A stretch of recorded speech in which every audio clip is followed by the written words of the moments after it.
Today, we're going to learn how to make a simple yet accurate paper ruler with a least count of zero point 0.5 centimeter. Creating such a tool can be useful for quick measurements when standard rulers are not available or carry ergonomic concerns. Let's get started. First, draw a straight line on a piece of paper. The straighter, the better, as this will be the baseline for all measurements. Now, measure out 1 centimeter increments along this line, using a precise method, such as a standard ruler or a compass. Next, mark increment every zero point 0.5 centimeters along the entire line.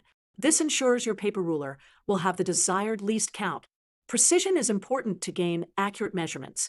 We'll take a close-up look at our ruler. Notice how each mark is clear and distinct for easy reading, reducing mistakes while measuring.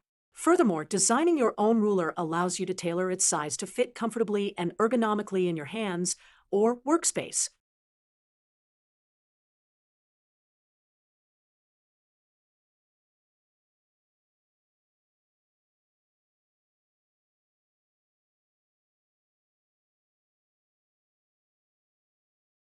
Once your ruler is ready, you can use it as a standard ruler to make simple measurements.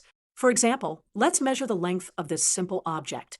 Place the straight edge of your object against the ruler's baseline and read the measurement at the end of the object. It's that easy. And there you have it, a simple yet effective paper ruler, perfect for various measuring needs. While it doesn't replace the precision of a standard ruler, it's a handy alternative.